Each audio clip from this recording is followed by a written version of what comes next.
Si tu aimes mon contenu, n'hésite pas à t'abonner et à activer la cloche des notifications pour ne rien rater des prochaines vidéos.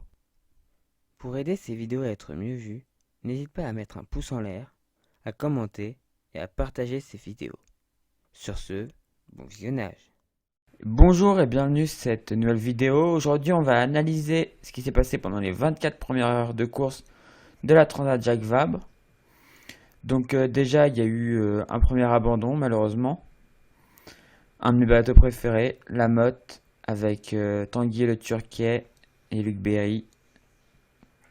Autant vous dire, quand j'ai vu ça ce matin au réveil, ça m'a un peu cassé le moral. Mais bon, c'est triste. C'est super triste parce que c'est un super bon équipage. Tanguy, c'est quelqu'un de super sympa. Il méritait vraiment pas ce qui leur est arrivé. Et je lui souhaite vraiment beaucoup de courage. Je leur souhaite vraiment beaucoup de courage pour se remettre de ce qui s'est passé et rebondir. Tout ce que je leur souhaite, c'est de rebondir. Ce qui s'est passé d'autre aussi, c'est Advance qui s'est arrêté pour un arrêt technique à Cherbourg. Donc, de ce qu'on en sait, c'est un problème de vérin de pilote automatique. Et il y a aussi, du coup, comme on peut le voir ici, il y a Viviane B qui s'arrête pour un arrêt technique aussi. Et c'est un... Attendez, on va les voir du coup. Et c'est le tyran d'Outrigger, c'est ça. J'avais oublié. Le tyran d'Outrigger sous le vent qui est défectueux. Donc en fait, le problème de ça, c'est que s'il y a un problème sur le trigger, il y a un risque de dématage. Du coup, ils peuvent pas rester dans cette situation. Donc ils rentrent. Sinon, c'était un beau départ de course hier. On a eu des surprises parce qu'il y avait les bateaux les plus récents qui étaient quand même un peu à la ramasse, mais qui sont vite revenus dans la course et on va aller voir ça tout de suite en allant voir le classement. Donc c'est le classement de 12 heures comme vous pouvez voir. Une petite pub pour Initiative Cœur. N'hésitez pas, le petit like, ça fait 1 € pour l'assaut, donc c'est plutôt pas mal. Et maintenant on a notre carte. Alors, voilà. Du coup, on va commencer par les premiers bateaux. Donc les multi 50. Hop, les multi 50. Donc Thibaut Vauchel camion en tête, suivi de Seb Rogue en deuxième. Alors là, il doit y avoir on doit être en pleine mise à jour parce qu'il y a le deuxième qui est devant le troisième. Qui est derrière le troisième. Et normalement, ouais, c'est Seb Rogue deuxième à la distance de 35 000 du premier, déjà. 35 000, ça fait mal. Et en troisième, le troisième, groupe GCA, donc Gilles Lamiré et Antoine Carpentier. En troisième position, à 39 000 du premier. Donc le deuxième et le troisième, vu qu'ils sont 3 bateaux dans la classe multi 50, sont assez proches. Par contre, le premier s'envole. Le bateau le plus récent s'envole. Ils sont tous sur la même stratégie. Donc, niveau stratégique, c'est pas très intéressant. Par contre, voilà, c'est. Par contre, on a une belle remontée quand même de Gilles Lamiré et d'Antoine Carpentier qui étaient quand même un peu distancés hier et qui reviennent sur Sébastien Rogue et Mathieu Souben. Donc, c'est plutôt pas mal pour eux. On va aller dans les IMOCA maintenant, où il y a un peu de la bagarre quand même. Ah oui, j'ai oublié un incident aussi qu'il y a eu, c'est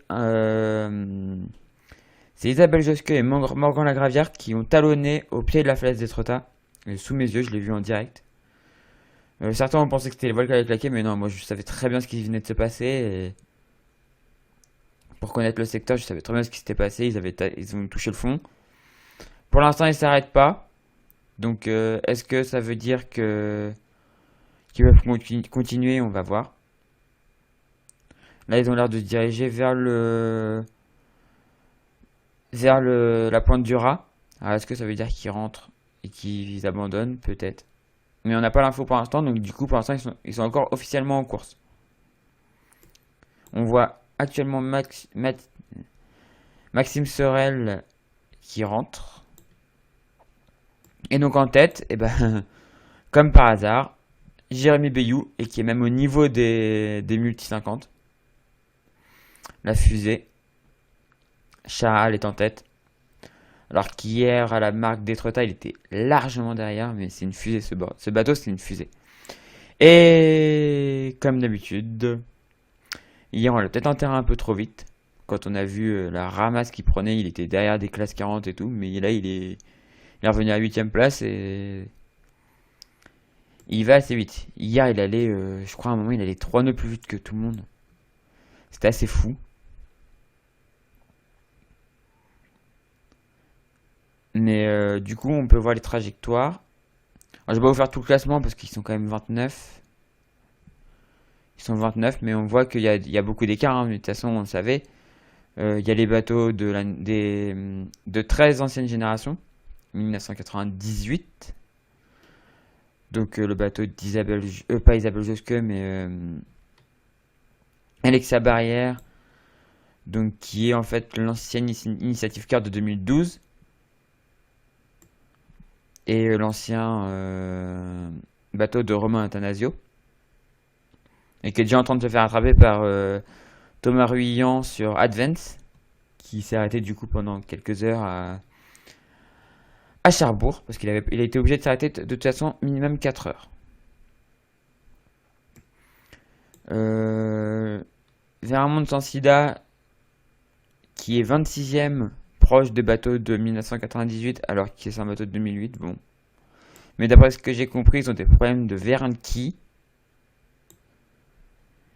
Et il y a aussi le 23ème. Non, c'est pas eux.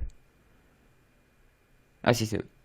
Et c'est un autre bateau de 98, si je me trompe pas. Et qui est en fait la fabrique. Au niveau des stratégies... Excusez-moi. Hop. Alors, clac, on va remonter dedans. Mince. Attendez, je vais faire une petite coupure, puis je vais essayer de remonter. Hop.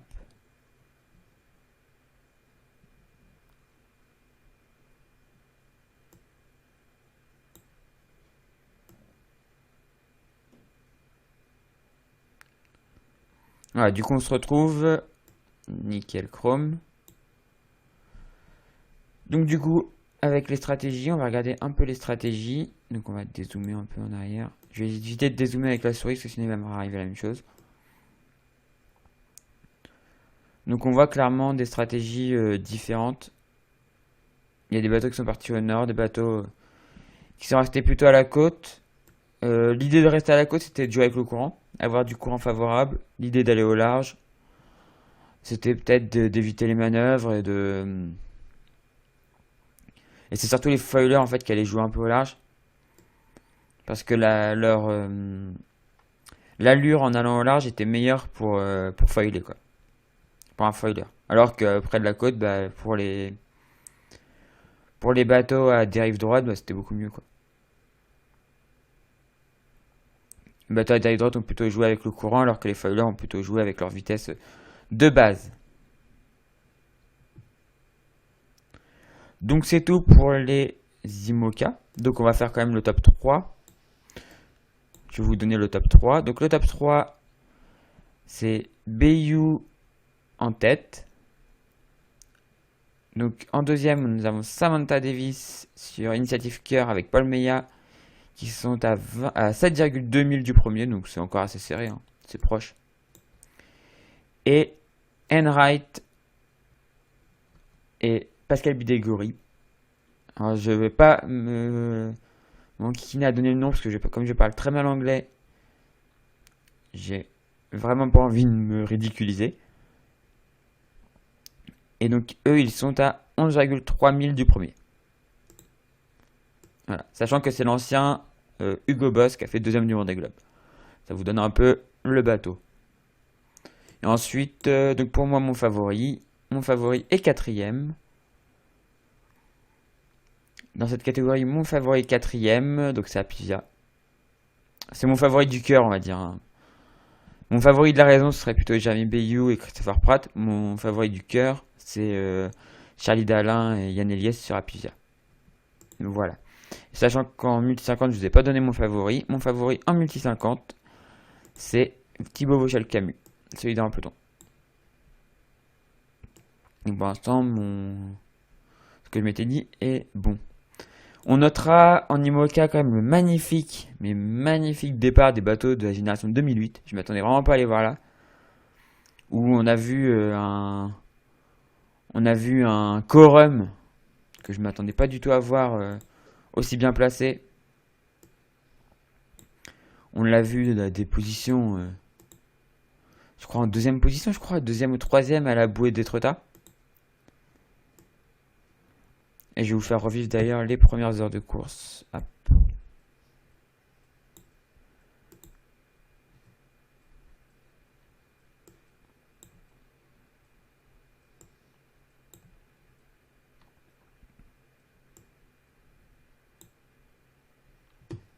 Alors, clac.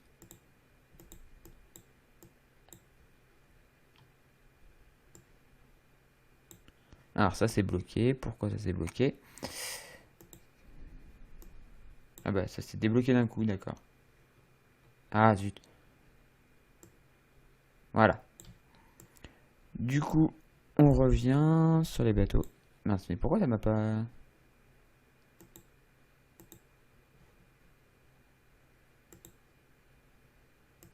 Alors, moi ce que je veux voir c'est...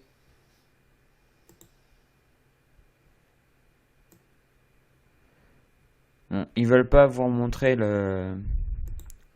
Ça veut pas remontrer le départ. Bon, c'est pas grave. De toute façon, vous voyez bien les trajectoires des bateaux qui sont partis au large et des bateaux qui sont pas restés à la côte. Du coup, on va aller voir les classes 40. Malheureusement, comme je vous ai dit, il manque mon favori, qui était vraiment mon favori. C'était c'était vraiment le favori du cœur complètement. Où j'espérais vraiment les voir faire une belle course. Et malheureusement, ça en a décidé autrement. Ah bah on n'a pas de classement, bah c'est génial.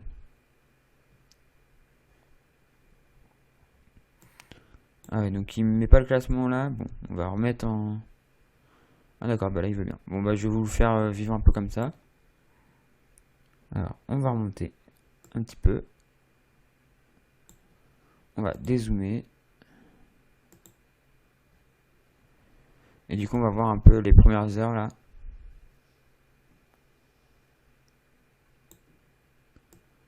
Ah bah maintenant il veut plus. Ah voilà, ça y est. Donc on voit directement, comme je vous ai expliqué, on va remettre en IMOCA du coup. On va remettre un peu en IMOCA pour que vous puissiez voir vraiment les trajectoires des IMOCA sur les premières heures. Et on voit clairement les trajectoires des foilers. Les foilers qui vont chercher au large. Et les non-foilers qui eux, hop, viennent directement jouer à la... Par exemple ici. Là, vous voyez, on voit clairement. Thompson, foiler. Christopher Pratt, foiler. Dalin, Elias, foiler. Bestaven, Jourdain, foiler. Foiler, foiler. Foiler. Non foiler, mais ils sont déjà un peu derrière. Foiler.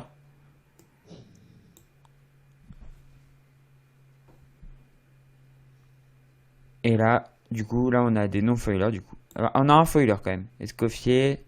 Par contre là on a que des non-foilers. Ah on a un deuxième foiler, oui. Mais qui, comme on le voit, continue un petit peu.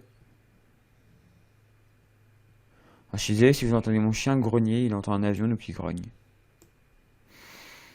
Je suis désolé. Je peux pas y faire grand chose. Hop.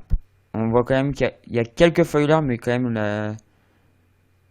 Il y a quand même quelques foilers qui passent proches.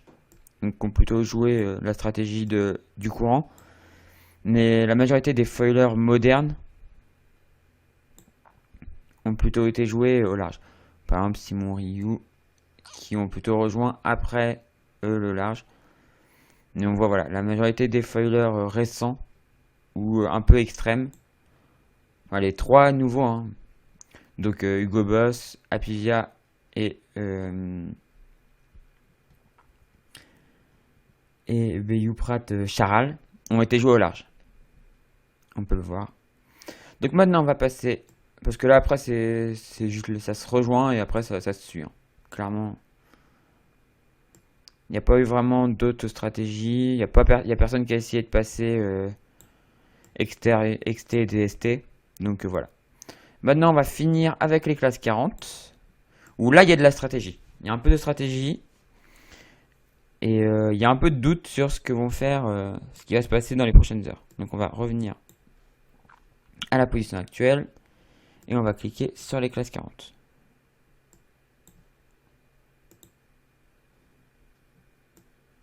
Voilà. Donc les classes 40, il y a de la stratégie dans l'air. Par exemple, on a Lipinski et Adrien Hardy qui passent XT-DST de Wesson. Et pareil pour ce bateau. Donc je connais pas les prénoms, donc je vais pas me... Ces personnes, je les connais pas vraiment, donc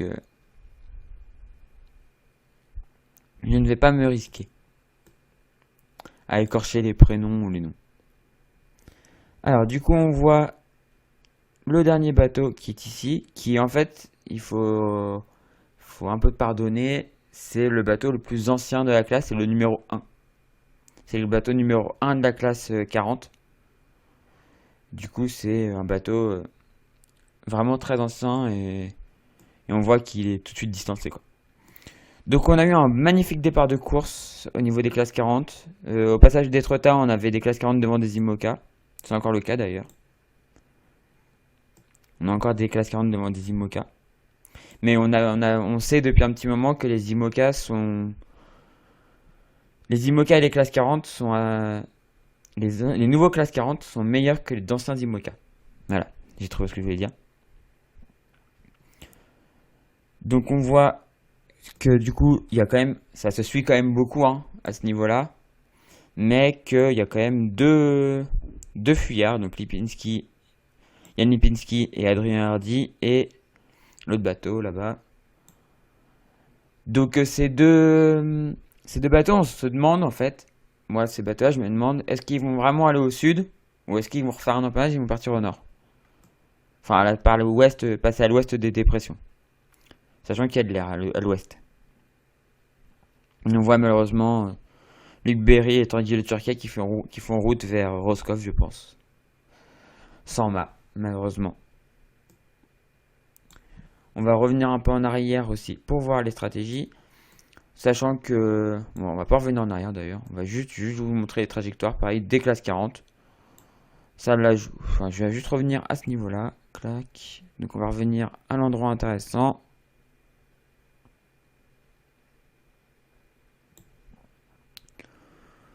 On voit que certains bateaux ont plutôt joué la côte.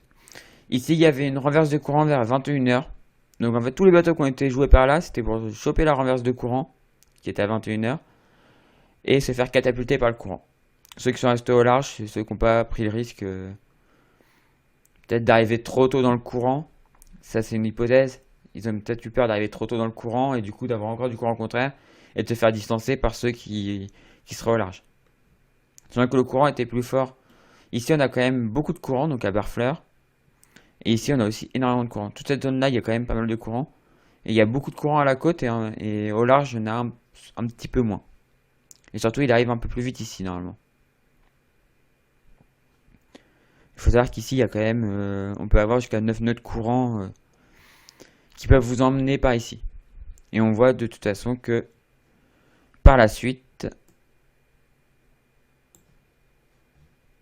certains se sont jetés dans le passage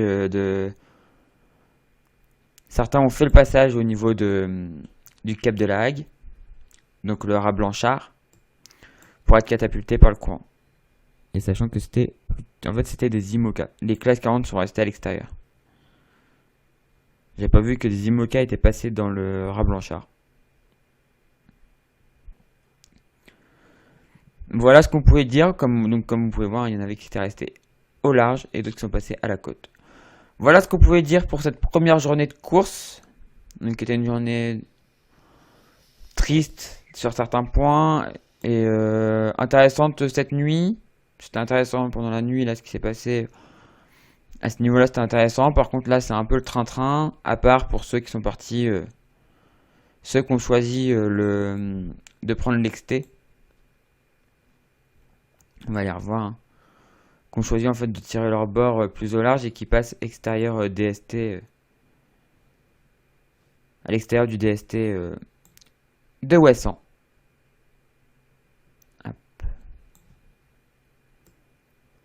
Dont certains ont vraiment... Les autres là-bas ont vraiment été cherchés très loin. Est-ce que c'est un souhait après d'aller à l'ouest? On verra ça demain dans la deuxième vidéo sur cette Transat Jacques Vabre. Du coup, je vous dis à la prochaine et ciao tout le monde.